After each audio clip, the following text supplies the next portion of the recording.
Bonjour et bienvenue à Coram Deo, l'émission qui porte un regard chrétien sur le monde. Mon nom est Pascal Deneau, je suis pasteur de l'Église réformée baptiste de Saint-Jérôme et aujourd'hui j'ai la joie de m'entretenir comme annoncé la semaine dernière avec Samuel Plante pour 2 semaines consécutives. Bonjour Samuel.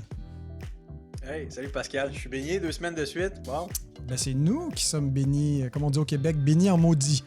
On ne dit pas vraiment ça, là, mais juste au Québec qu'on peut dire ça, que ça fait du sens. Exact.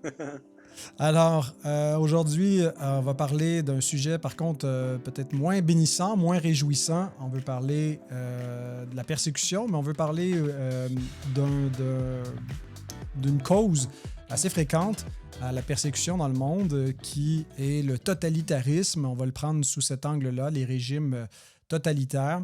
Mais avant de se plonger dans le sujet, je vous présente le livre de Publication chrétienne à l'ombre de la croix de Glenn Penner, qui nous présente une théologie biblique de la persécution. Alors, il est bien placé puisqu'il a été le directeur de l'organisme La Voix des Martyrs de 1962 à 2010, donc 48 ans.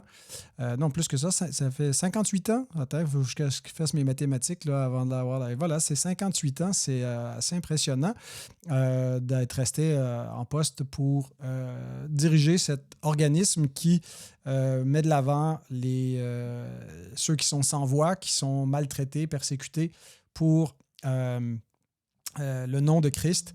Donc, c'est important d'avoir une catégorie dans notre théologie pour comprendre la persécution dans le plan de Dieu.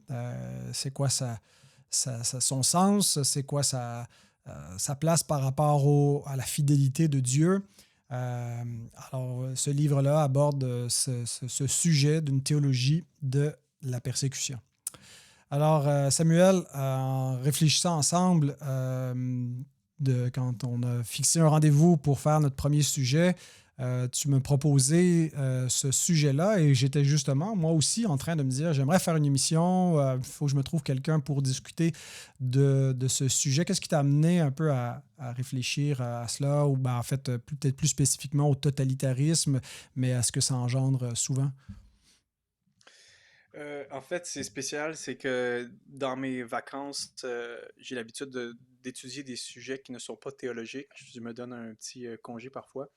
Et j'ai beaucoup lu, écouté de choses durant mes vacances par rapport au régime totalitaire. Mais initialement, cette idée d'approfondir ma connaissance est venue pendant la pandémie, lorsque, par certains groupes contestataires, des mesures mises en place, on Mhm. utilisait beaucoup de références à des régimes totalitaires, la police SS, plein Mhm. de Mhm. références qui Mhm. renvoyaient à ces dictatures politiques. Et là, je me suis dit, bon, il faudrait que j'aille approfondir ma culture par rapport à ces régimes-là, qui, veut pas, ont façonné le siècle dernier.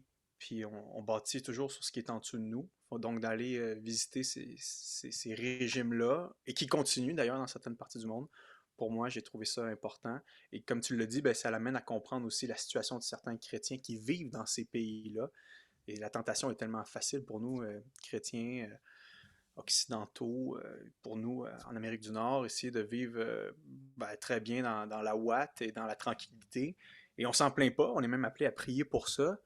Mais je pense que c'est un de nos devoirs de prendre conscience du climat politique dans lequel certains frères et certaines sœurs euh, offrent un culte au Seigneur et vivent leur vie de disciples, Mhm. prier pour eux, mais aussi pour être conscient peut-être des angles morts de notre christianisme assez tranquille et assez easy, la belle vie ici là, au Québec ou en France.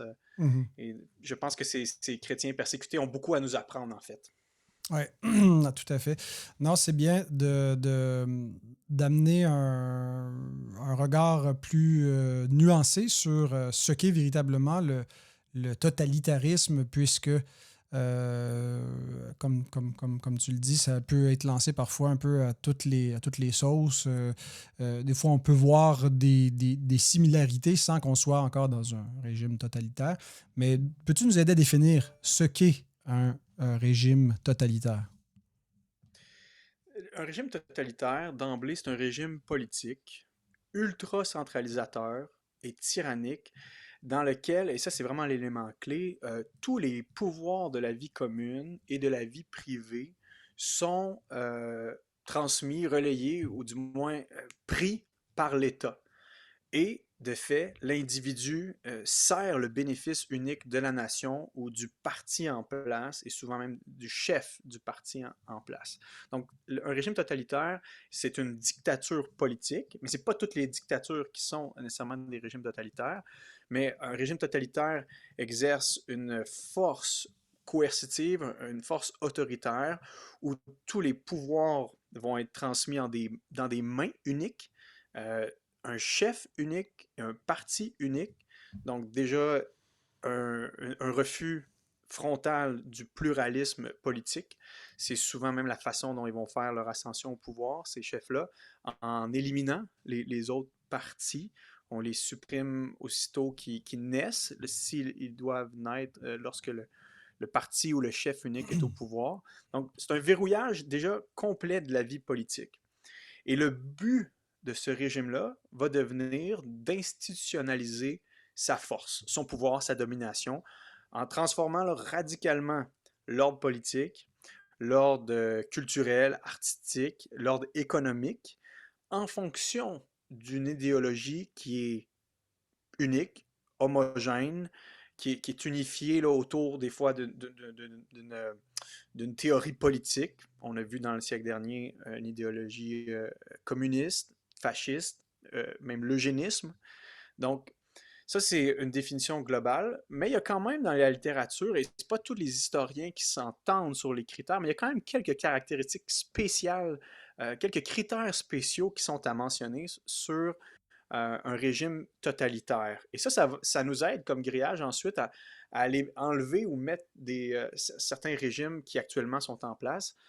Parce que il y a eu trois grands régimes, et on va en parler plus tard, mais ce n'est pas tous les régimes aujourd'hui qui ont, en superficie, peuvent avoir l'air totalitaire, mais ne répondent pas à tous les critères Mhm. nécessairement, où on peut parler de totalitarisme modéré. Où est-ce qu'on sent que ça peut tendre éventuellement vers le totalitarisme, mais on est juste encore dans une dictature. D'abord, ils vont parler d'un effacement complet de la vie privée, le régime qui exerce son emprise sur toutes les activités d'un citoyen. Le slogan, c'est « Quand l'État peut tout faire et partout », ben, à ce moment-ci, on peut dire qu'il s'agit d'un État totalitaire. Souvent, ces régimes-là vont être associés à un fort culte de la personnalité ou même d'une dynastie. Les leaders deviennent littéralement des divinités. On va créer une sorte quasiment d'évangile ou du moins d'histoire de la façon dont le régime est né, souvent de la guerre. On va justifier la grandeur de ses origines et on va en faire un méta-récit qui va être transmis à travers la culture, à travers l'éducation. Il y a évidemment un contrôle de l'information, mais plus que ça, il y a une propagande dans ces régimes-là qui sert toujours au parti unique et à son idéologie. On demande aux citoyens une allégeance totale envers l'État. Il y a un monopole de l'État à un point tel que le mot liberté d'expression n'existe même pas, liberté de religion.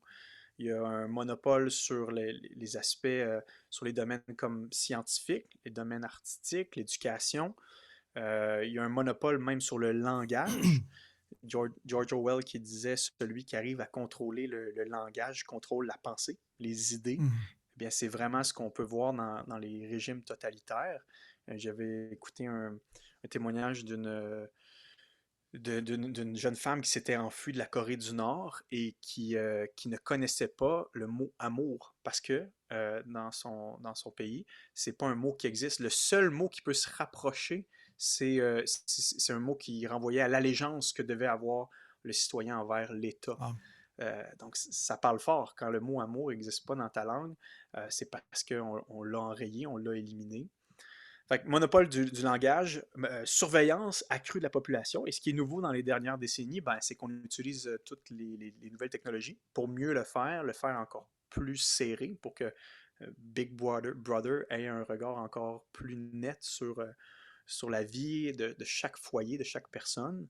Donc, c'est quand même une prétention divine, hein? Un Mhm. État Mhm. omniprésent, omnipuissant. Et je le dis, mais c'est pas vrai. l'État n'arrive jamais à ce statut-là. Il n'est jamais vraiment omniprésent, omnipuissant, mais c'est une prétention à un encadrement quasi divin. Et de cet encadrement-là naît une atmosphère de suspicion, de délation et aussi de dénonciation, et une dynamique aussi de privilèges, parce qu'il est possible dans cet état-là d'obtenir des privilèges, d'obtenir l'accès à certains postes ou à certains immeubles, mais en retour, il faut démontrer une forme de respect sacré envers l'État. Il faut être des adhérents, des ultra-adhérents à l'idéologie, manifester un enthousiasme hors norme pour obtenir, ou peut-être dénoncer un voisin pour obtenir finalement un privilège ou juste un nouveau poste.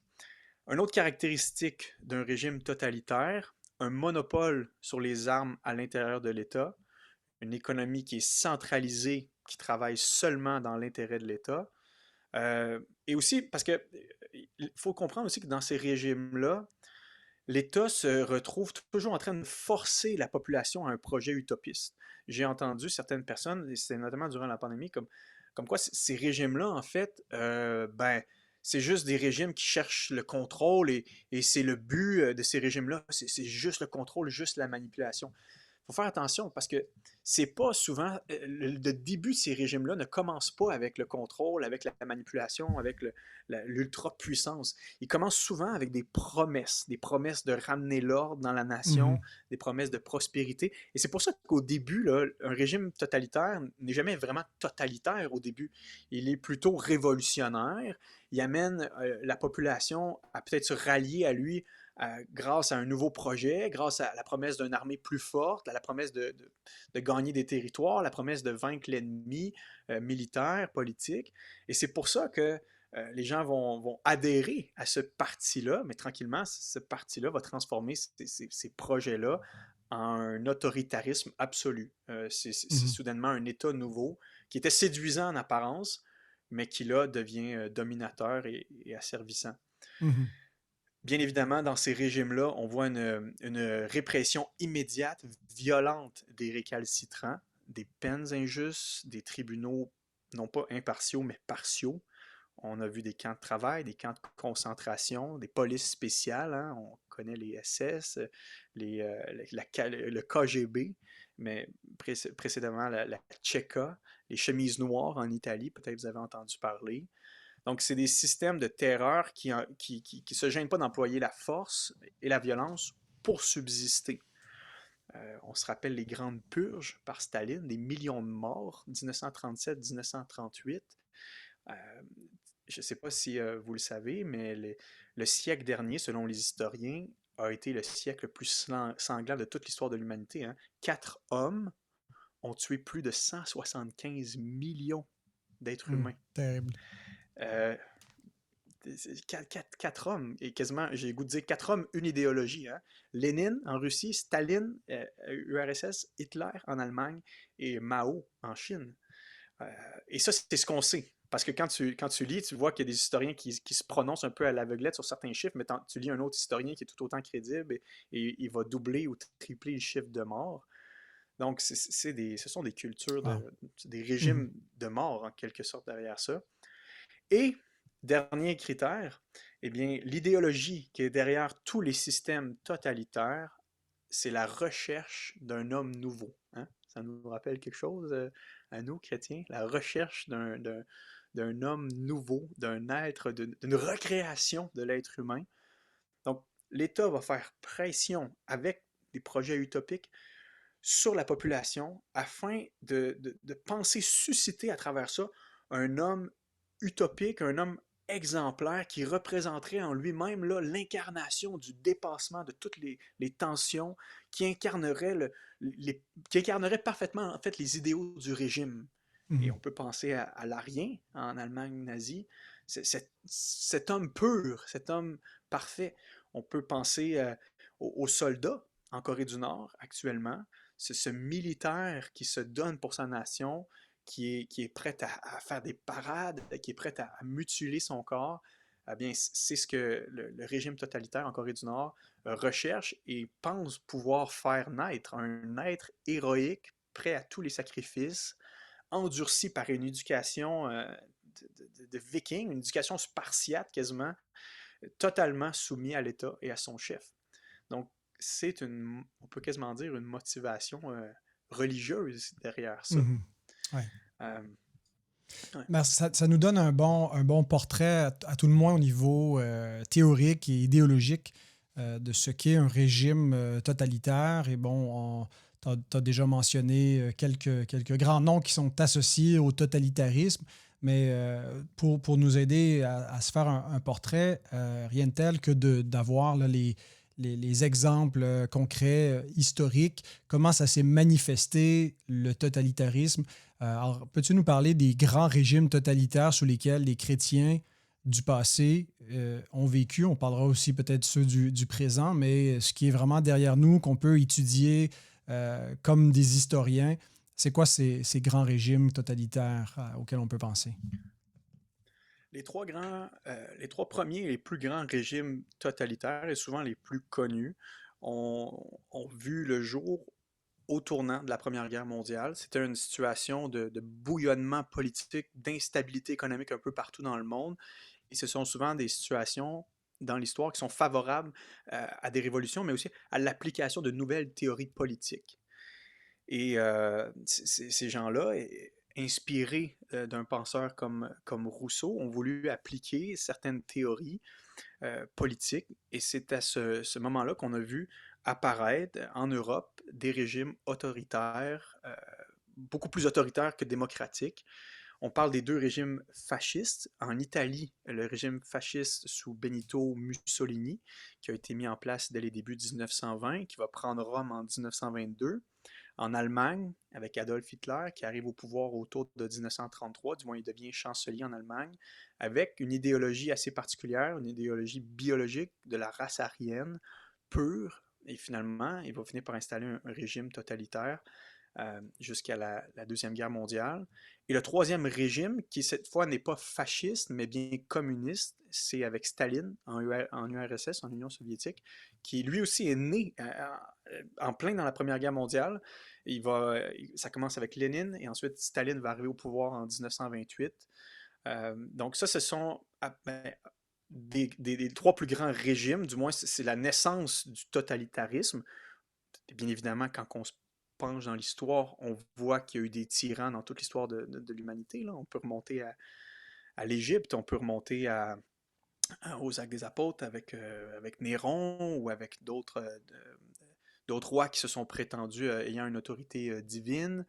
Mais c'est tous ces critères-là réunis ensemble qui font en sorte qu'on soudainement on voit apparaître un nouveau système politique. Et c'est né de théoriciens qui ont mis en place des idéologies politiques qui comprenaient soudainement plus une vision biblique du monde.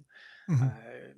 Jean-Jacques Rousseau, au 18e siècle, commence à écrire que l'État, en fait, devient la seule solution pour libérer l'être humain qui, par nature, n'a pas de contrat social. Par nature, la seule chose qui devrait rester, c'est l'être humain, lui seul, l'individu. Tous les contrats qu'on exerce, la famille, l'Église, le travail, les groupes sociaux, tout ça viennent asservir l'être humain. Donc, si on veut retrouver l'être humain dans sa base la plus pure, il faut que l'État soit complètement dirigeante sur les sociétés et que l'individu que l'individu en fait soit la réalité ultime, soit libéré des liens sociaux. Il peut s'engager dans les contrats sociaux qu'il veut, mais chaque citoyen devrait devenir totalement indépendant de tous les autres êtres humains et totalement dépendant de l'État. C'est ce que Jean-Jacques Rousseau propose. Et cette théorie-là va s'incarner dans le totalitarisme. Des individus qui sont déconnectés les uns des autres, il n'existe plus de groupes ou de regroupements ou de syndicats, ou même les familles sont fragmentées au profit d'un État totalitaire qui décide de tout.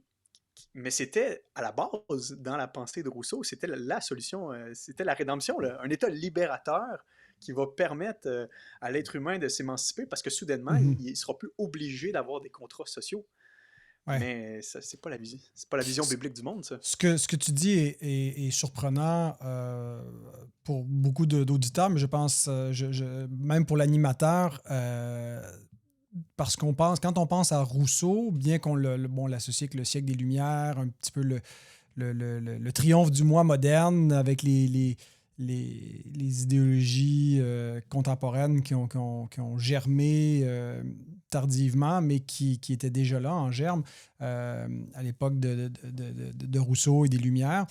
Mais on l'associe un petit peu moins à ces idéologies qui ont été aussi meurtrières qu'on retrouve dans le totalitarisme. Donc, c'est intéressant ce parallèle là, avec Rousseau et le totalitarisme.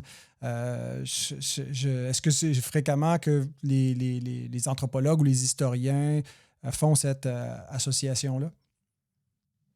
Je l'ai vu à une ou deux reprises. Je peux pas dire que c'est fréquent, non, mais j'ai trouvé le lien tellement fort. Tu sais, Rousseau qui dit l'homme n'est libre, mais partout où il va, il est enchaîné. Et tu sais, c'est comme une relecture de la Genèse et de la chute, hein, parce que pour lui, bon, la Genèse, c'est l'homme à l'état de nature qui est pas corrompu par aucune civilisation, hein, par aucune alliance humaine.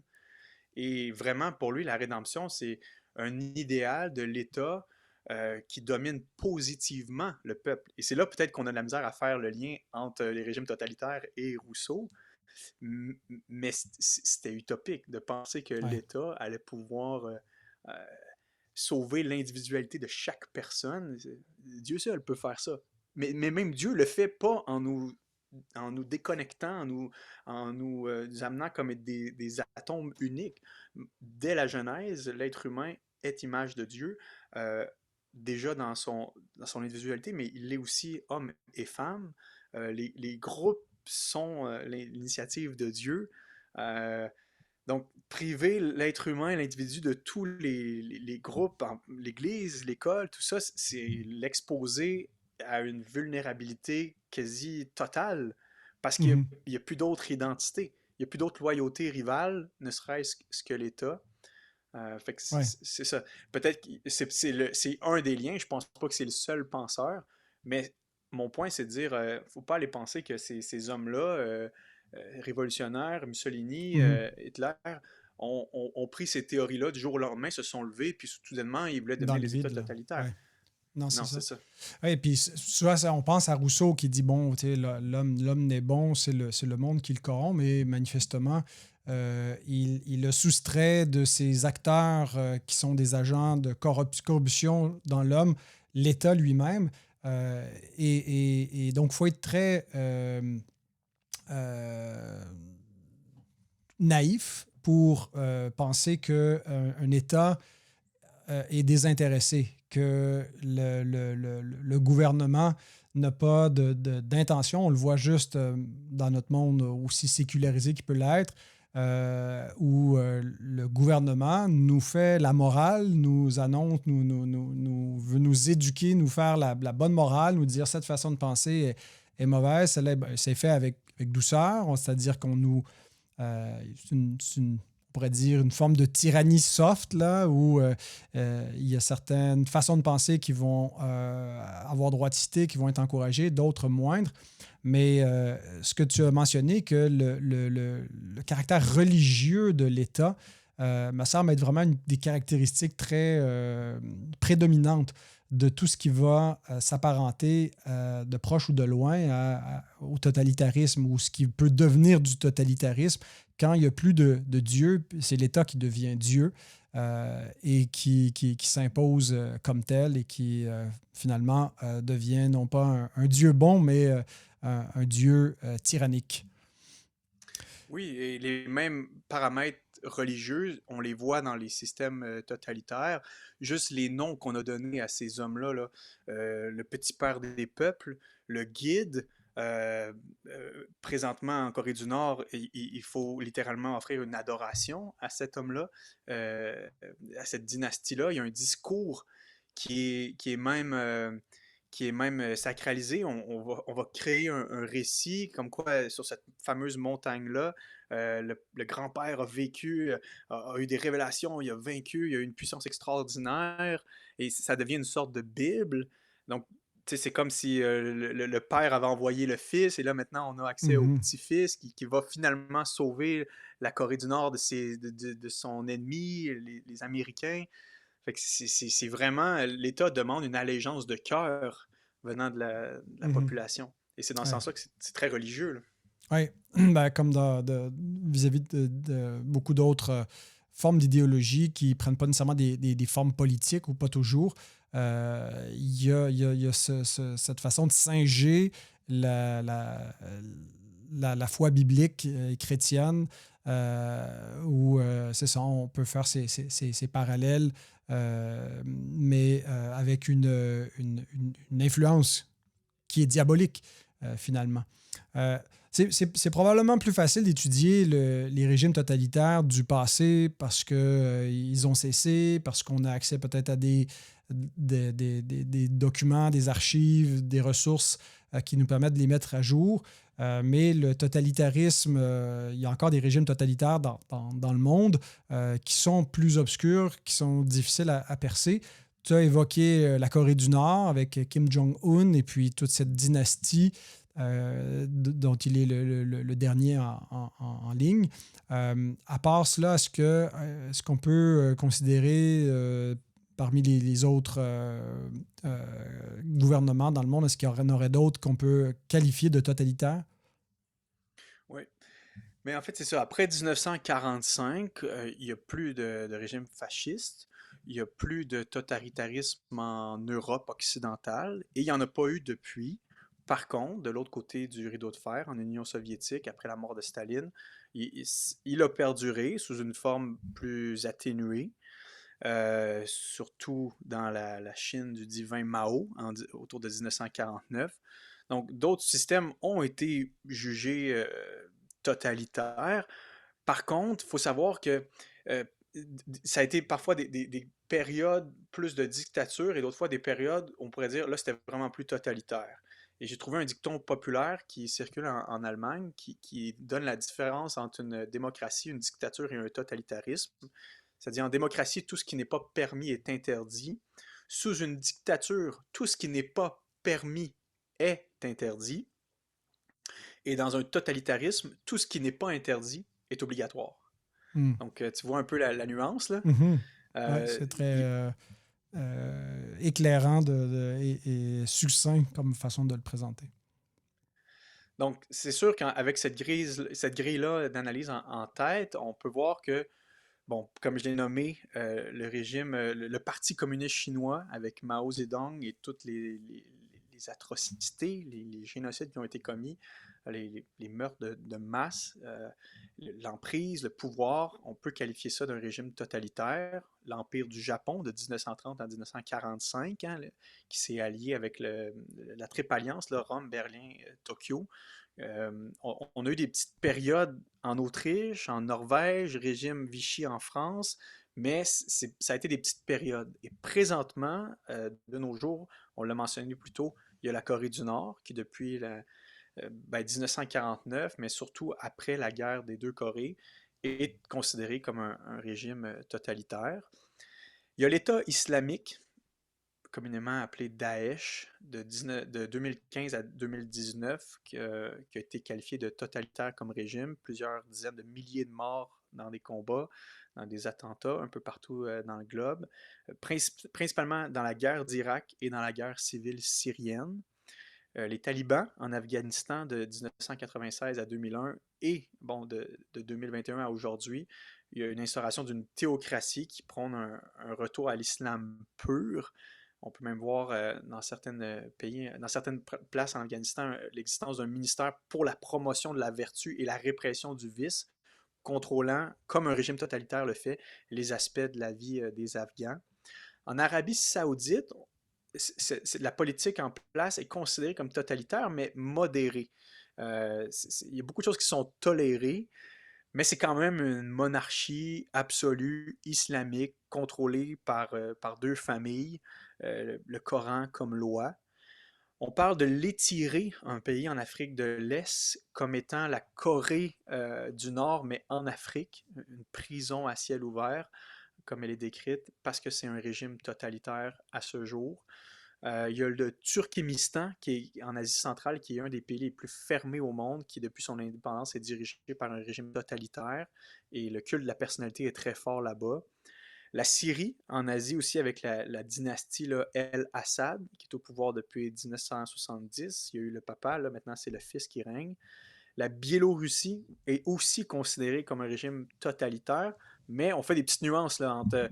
C'est pas nécessairement. Tu vas pas retrouver nécessairement toutes les caractéristiques que tu pouvais avoir dans le régime d'Hitler ou dans le régime de Mussolini. Il y a quand même des formes atténuées. Et là, ce qui est nouveau dans les dernières années, c'est la Russie. Parce que la Russie était jusqu'à récemment considérée plus comme un régime autoritaire, une dictature. Mais il y a certaines décisions politiques qui ont été prises qui nous laissent voir que la Russie tend vers un totalitarisme. Elle s'appuie davantage sur la manipulation de l'information, sur la répression des récalcitrants. 2020, Poutine a fait voter une loi pour pouvoir rester au pouvoir au-delà de son mandat actuel. Il a empoisonné l'opposition, le leader de l'opposition en 2020 aussi. Donc, c'est un système qu'on voit qui de plus en plus est basé sur la soumission complète à tout l'établissement politique, économique. Et un des signes clés aussi, c'est le silence des masses.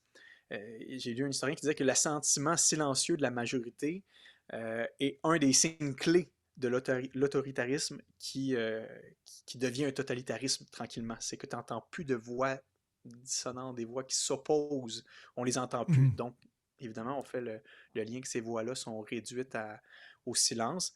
Et en 2021, 2 mois avant l'invasion de l'Ukraine, la Cour suprême de la Russie a dissous une des seules agences non gouvernementales, comme une agence de bienfaisance ici au Canada, qui avait pour but de défendre les droits de l'homme. C'est l'agence la plus ancienne de toute la Russie et qui était respectée en Russie et qui soutenait aussi la liberté d'expression, mais aussi la liberté de religion. Et juste avant que le conflit éclate en Ukraine, on a dissous cette agence-là. Et bon, les journalistes disent que c'était comme un peu un signal comme d'alerte, mais c'était aussi un signal du gouvernement Poutine pour dire, vous voyez maintenant tous ceux qui vont s'opposer à notre gouvernement, ben, on tolérera plus ça.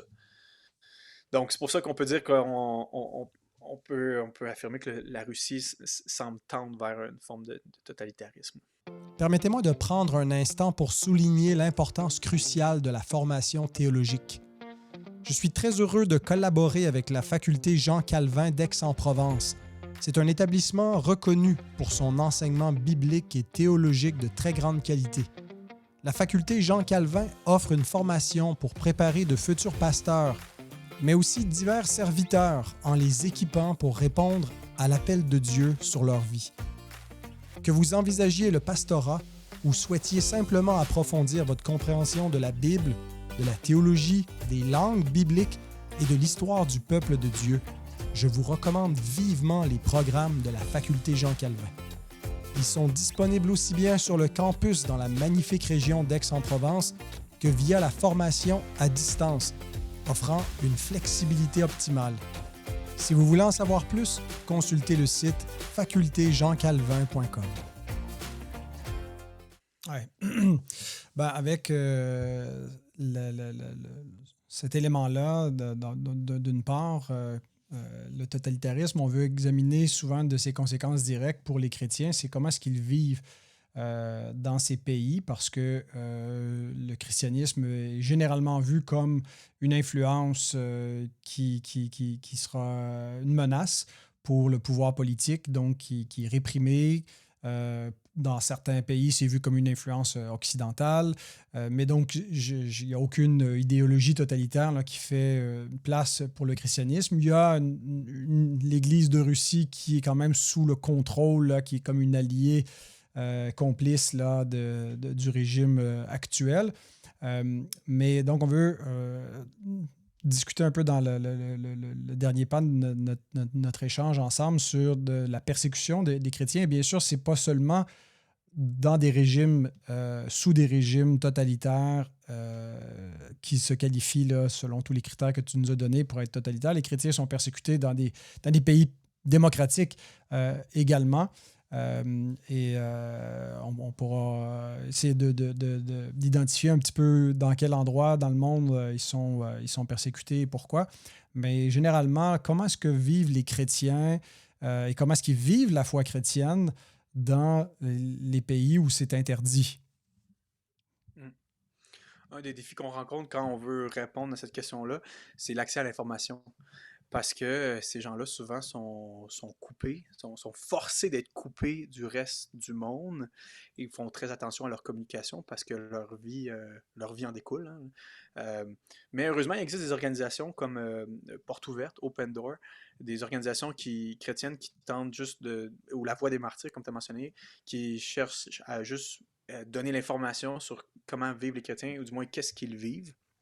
Ce qu'on sait, c'est que en tête de liste, ces pays-là sont les plus hostiles à la foi chrétienne.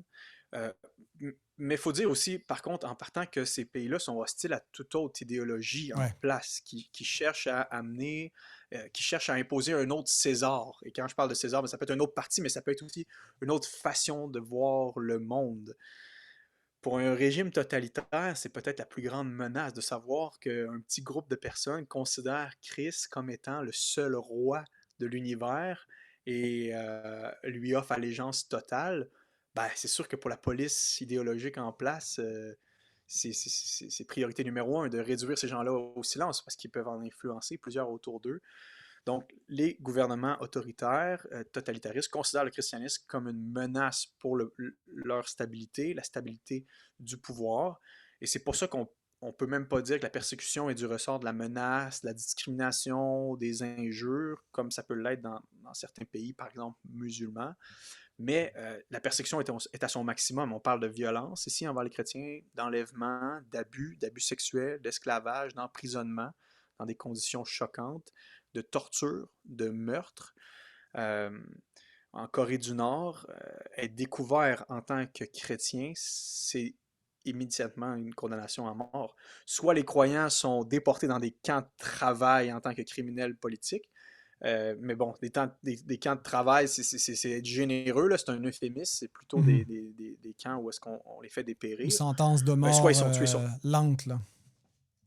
Exactement. Ou soit ils sont tués sur place.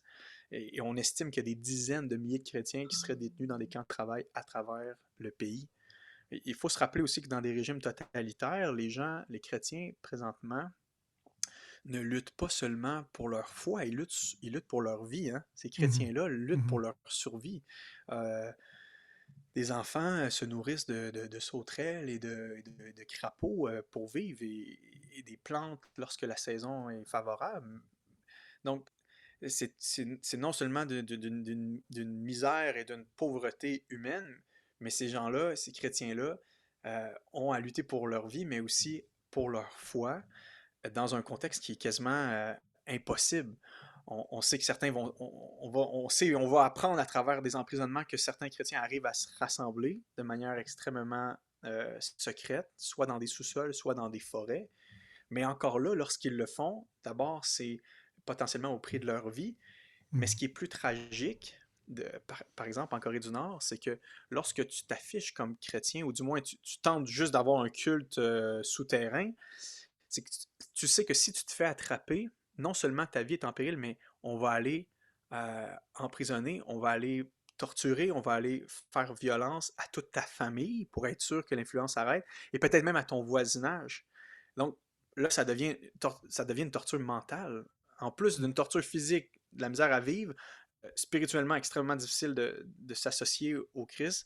Mais là, c'est aussi, ben, si je m'associe, non seulement c'est ma vie, mais c'est les gens autour de moi. Donc, juste ça devrait éveiller en nous une pitié à Mhm. son maximum pour ces chrétiens-là, qui malgré tout continuent d'afficher leur allégeance à Jésus. Euh, L'Église est existante. C'est ça qui est fou, juste Mhm. de le dire. Mhm. Il y a des chrétiens en Corée du Nord Ouais. parce que l'Évangile fait son œuvre. À travers la souffrance, à travers la persécution, la parole progresse et c'est probablement une des plus grandes vérités qu'on voit dans les actes des apôtres. De la persécution, l'Église grandit et s'agrandit. Mm. Bien évidemment, le contexte n'est pas pareil partout. Tu l'as mentionné tantôt, en Russie, je peux parler de l'étiré en Afrique. Même si c'est comparé à un régime, c'est identifié à un régime totalitaire, il va y avoir une tolérance pour les chrétiens, si je me rappelle bien, catholiques, orthodoxes et luthériens. Donc, si tu fais partie de ces associations-là, tu peux exercer ta foi, mais c'est très, très surveillé. Donc, Mhm. il faut que ça reste dans ces églises-là. Il y a même des lois qui sont votées comme quoi les missionnaires sont interdits, comme quoi tu ne peux pas partager ta foi à l'extérieur des bâtiments d'église et dans des parties, dans des systèmes, des régimes totalitaristes où est-ce que c'est la loi musulmane qui est en place. Ben là, c'est pas seulement de la menace, mais c'est des églises qui sont brûlées, c'est des familles qui sont déchirées parce que c'est la honte d'une famille lorsque un des parents ou un frère ou une sœur devient chrétien. euh, Mhm. c'est la honte pour la famille et la famille soit rejette l'enfant ou le met en exil, on peut dire, ou lorsque c'est des jeunes femmes qui deviennent chrétiennes, ben, ils vont les isoler. Et là, on peut parler de maltraitance, d'abus sexuels, d'abus psychologiques.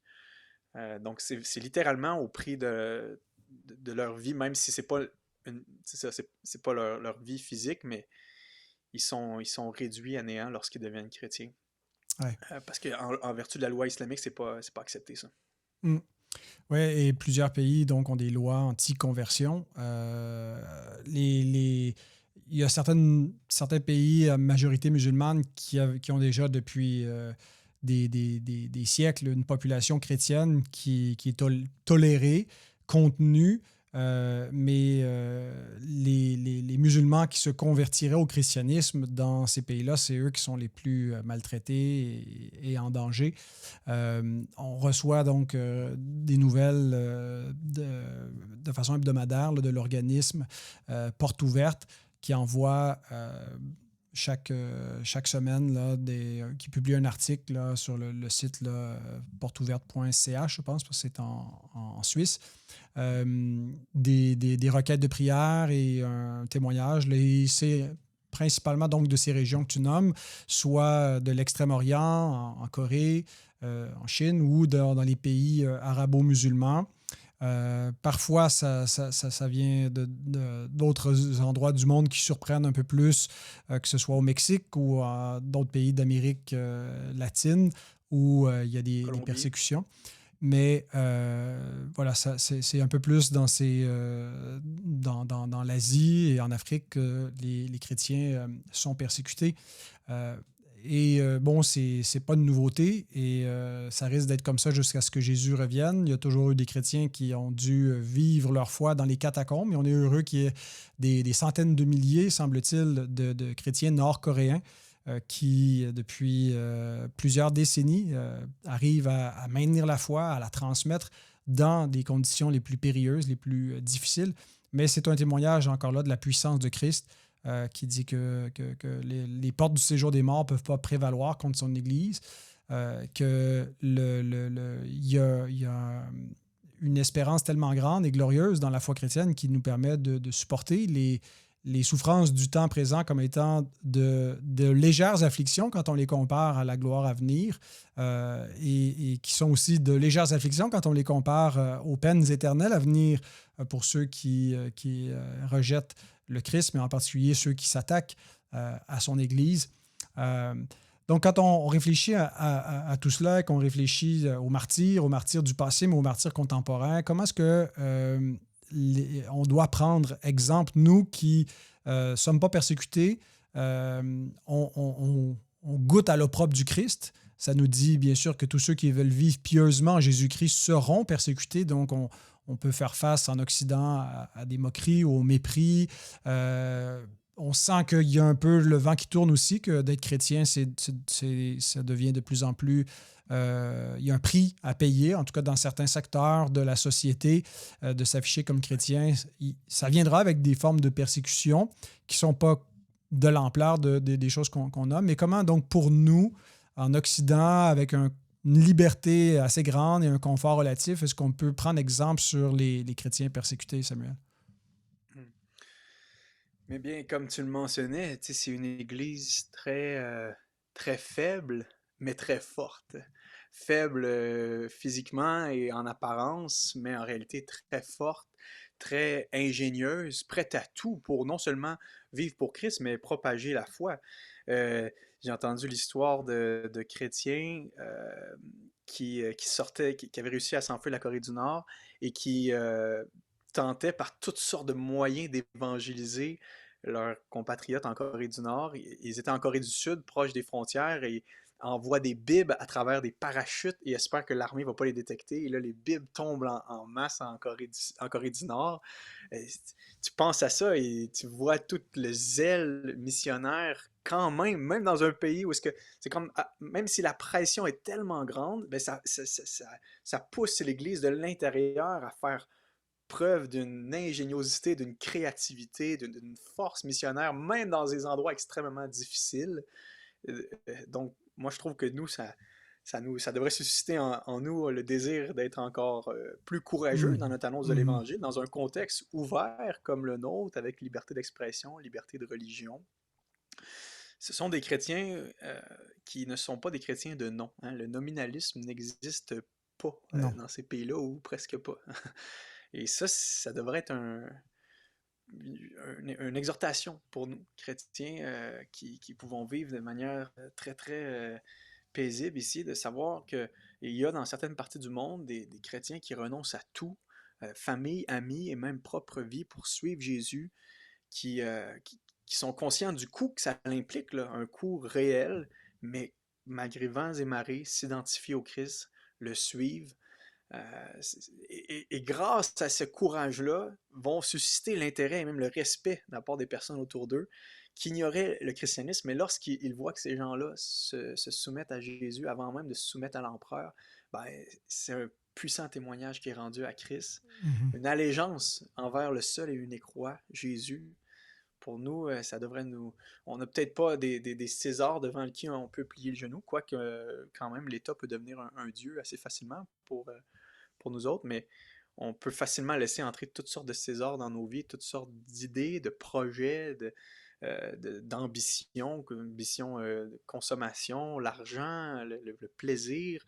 Euh, dans ces pays-là, je veux dire, nous, on peut vivre pour le plaisir, mais eux, ils savent automatiquement. C'est facile pour nous de vivre pour Christ et en parallèle, des fois, vivre pour le plaisir, mais eux, automatiquement, vivre pour Christ, c'est se pitcher dans la gueule du loup, là, c'est la souffrance. Donc, essayer d'éviter le déplaisir et de vivre pour le plaisir n'est même pas une option pour eux, chrétiens de ces endroits-là. Donc, ça devrait nous remettre Mhm. un petit peu plus sur le droit chemin. Ouais. Ils marchent, ces chrétiens-là marchent sur les traces de Jésus. Hein? Ils cherchent à le suivre malgré le rejet. Mhm. Ils cherchent leur secours en Dieu. Et c'est un secours, comme on peut lire dans les psaumes, c'est un secours immédiat dont ils cherchent. En fait, ils n'ont pas le choix de vivre dans la dépendance de l'Esprit, de vivre dans la dépendance de Dieu, parce que même leur lendemain n'est pas garanti. Donc, il y a cette dépendance-là qui, à mon avis, est exemplaire. Et une vitalité qui est impressionnante de ces chrétiens-là qui s'appuient. En fait, ils peuvent juste pas s'appuyer sur leur capacité ou leur bâtiment ou leur situation favorable ou je sais pas moi, l'histoire de leur église ou tu comprends toutes les choses un peu superficielles que Dieu nous donne et qu'on est reconnaissant pour, mais ils n'ont même pas la possibilité de s'appuyer sur ces choses-là. Ça fait en sorte qu'ils s'appuient uniquement sur l'Éternel, ils s'appuient sur Dieu et nul autre. Et ça, Mhm. c'est encore une fois un beau modèle à suivre pour nous. Amen. Et Amen. Ça me ce rappelle, qui est magnifique, excuse-moi, ça me rappelait vas-y. un titre d'un sermon. C'est le pasteur Daniel Durand qui me dit: J'ai trouvé un bon titre pour un sermon. Je cherche un texte biblique pour aller avec. C'était Des catacombes aux cathédrales, l'Église est passée de vivante à morte. Les catacombes, c'est le cimetière, c'est là où on met les morts. Mais c'est là où l'Église était vibrante, était vivante. Et c'est pas dans son opulence et dans sa puissance où elle a comme conquis la culture. Et c'est pas forcément une critique du christianisme, des masses ou de constantinien où tout est à rejeter et puis qu'il n'y a rien eu de bon issu là, du christianisme du Moyen Âge. Mais où on voit aussi que parfois, dans cette opulence, et c'est d'ailleurs reproché à une des églises de l'Apocalypse, qui se croit riche alors qu'elle est pauvre, qui se croit vêtue alors alors qu'elle est nue, qui se croit vivante alors qu'elle est morte, parce que ce qui fait la puissance et la richesse d'une Église, c'est pas selon ce qui est visible et qui correspond aux aspirations de la chair. Dieu estime la croix beaucoup plus que le trône. Et c'est quand on est faible qu'on est fort, nous dit l'apôtre Paul. Je pense qu'il faut parfois peut-être, quand on pense aux martyrs et qu'on voit cela, remettre de l'ordre dans nos priorités, dans notre façon de chercher le royaume et de penser qu'on a la bénédiction de Dieu. Ouais. Amen. Il y a clairement une révélation spéciale de la grâce et de l'amour de Dieu lorsque ces chrétiens-là qui, au prix de leur vie, s'affichent pour le Seigneur et même vont plus loin que ça, vont commencer à prier pour leurs ennemis, à faire preuve d'un amour irréprochable envers leurs persécuteurs. Tu te dis, ben c'est sûr que wow, le Seigneur est à l'œuvre, non pas malgré leur persécution, mais plutôt même la plus forte persécution est comme récupérée pour la gloire de Dieu et la propagation de l'Évangile. À combien plus forte raison, nous, on devrait exercer cet amour pour nos ennemis, cet élan missionnaire, ce zèle, même s'il y a de l'opposition. Dans une situation favorable ou défavorable, nous sommes appelés à ouvrir la bouche. Oui, oui. En terminant, on peut s'inspirer bien sûr de leur exemple, mais je pense qu'aussi on a une responsabilité morale qui nous vient de la parole de Dieu, de ne pas oublier ceux qui sont persécutés, maltraités pour le nom de Christ. Qu'est-ce qu'on doit faire vis-à-vis de nos frères, de nos sœurs qui sont persécutés dans le monde? Eh bien, déjà, faire l'effort de se souvenir d'eux, hein, comme tu disais, de consulter des sites crédibles ou des organisations qui nous donnent l'information à l'heure même de ce que vivent nos frères et nos sœurs dans ces pays-là, dans ces régimes-là, parce que c'est facile de les oublier, c'est facile de penser à autre chose, de passer à autre chose, mais déjà de les avoir à cœur, l'amour se met à la place de l'autre et déjà de pouvoir comprendre leur réalité pour ensuite pouvoir prier pour eux, que le Seigneur soutienne leur vie, leur foi, leur offre, oui, de meilleures conditions, mais surtout les rendre capables de traverser cette persécution, de maintenir une foi vibrante et vivante au sein des épreuves. Je pense aussi que ça nous amène à prier pour les persécuteurs, pas juste les persécutés, que les persécuteurs puissent voir tout l'amour, la grandeur de Dieu et la croix, ultimement, dans leur persécuté, ils puissent voir le visage de Christ, qui lui-même est le premier des persécutés sur cette croix romaine-là, il y a 2000 ans. Et prier, je pense aussi, troisièmement, pour les autorités. Oui, nous sommes appelés à prier pour que la situation politique des régimes totalitaires change, parce que c'est profondément injuste, ça ne fait aucune place aux droits humains qui sont motivés par l'image de Dieu dans l'être humain, et parce que ça nuit quand même, d'une certaine façon, au progrès de l'Évangile. L'évangélisation est plus difficile, c'est pas un contexte de paix, de stabilité, de tranquillité, comme il nous est appelé à prier pour que le christianisme continue de resplendir et de rayonner. Donc, ces efforts-là de prière sont les nôtres, à nous qui avons une situation plus tranquille, peut-être, et peut-être aussi, en dernier lieu, un effort aussi, ça peut être un effort financier, de soutenir ces frères et sœurs-là. Et souvent, bon, ça peut être, dans certains pays, ça peut être pour leur effort d'organisation religieuse ou de ministère, là, mais il faut le dire, là, souvent, c'est juste pour les aider à vivre parce que les conditions de vie sont exécrables et très difficiles. Donc, ces sous-là vont les aider juste à survivre et même peut-être même pas juste à évangéliser, là, juste la base. Fait que je pense que c'est une des façons qu'on peut soutenir nos frères et nos sœurs dans la foi.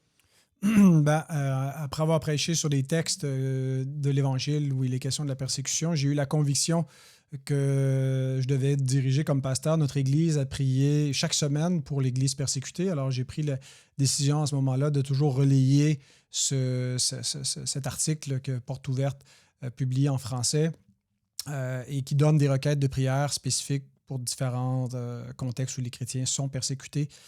dans le monde. J'invite les autres pasteurs et responsables d'église à faire de même, à vous intéresser, allez vous abonner à la lettre de nouvelles chez Porte Ouverte. Il y a aussi la Voix des Martyrs.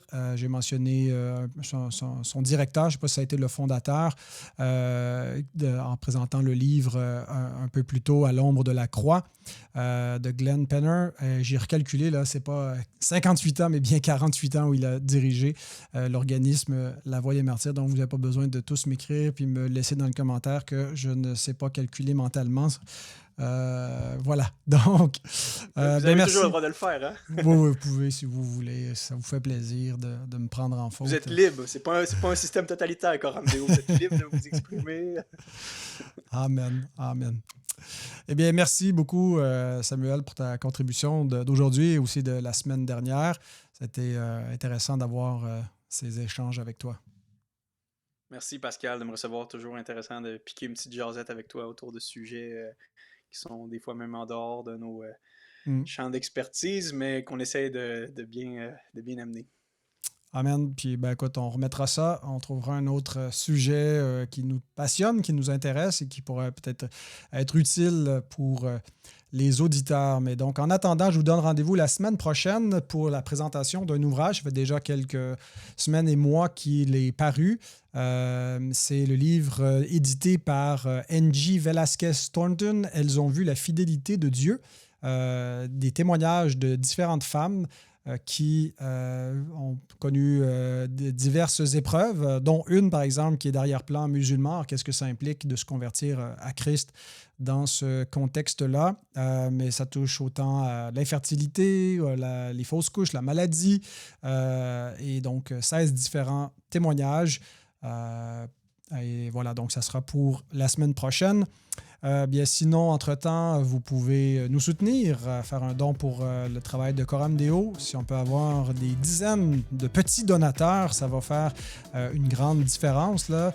Et je remercie pour chacun de vous qui soutenez. Ça permet donc d'amener ce travail en ligne un peu plus loin. Et si vous avez des sujets, des personnes que vous voudriez voir à Coram Deo, n'hésitez pas à me rejoindre. Il y a un formulaire contact sur unhéros-dans-le.net. C'est une bonne façon de me lancer vos idées ou vos insultes. Je les lis l'un comme l'autre. Un entretient l'humilité, l'autre des bonnes suggestions pour continuer le travail. Alors, merci d'avoir été avec nous. Merci encore, Samuel, et je vous donne rendez-vous la semaine prochaine.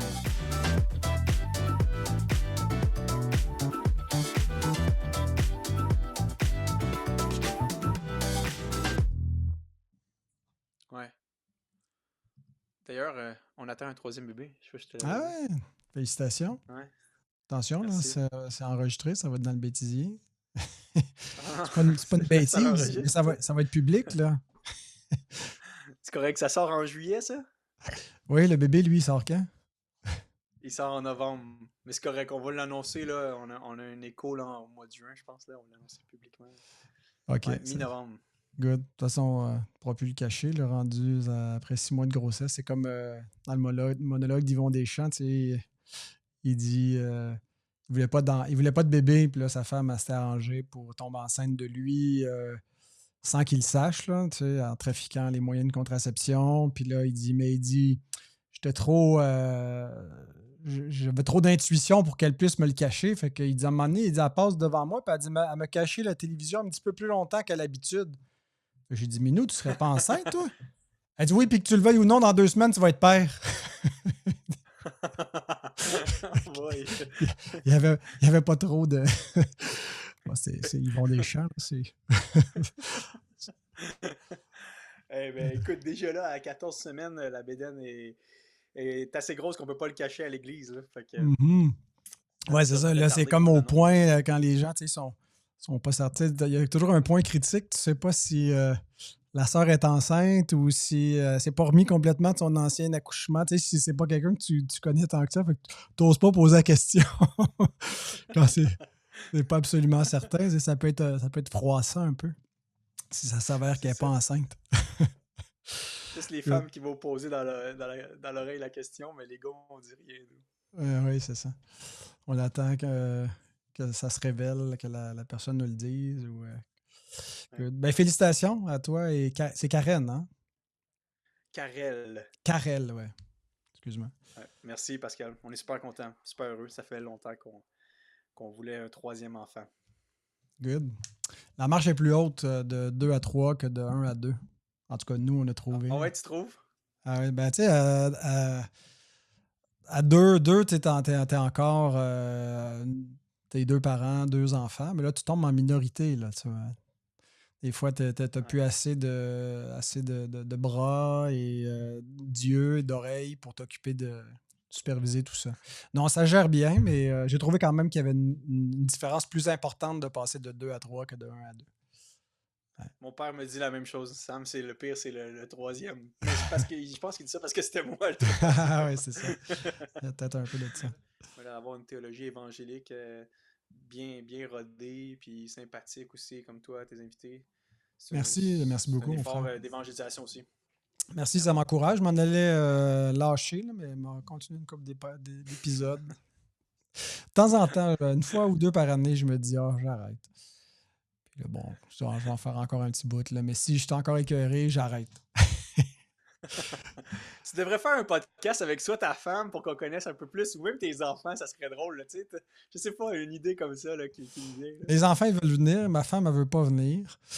Mais elle va peut-être venir parce que je veux refaire. On a fait un épisode, là, La femme du pasteur.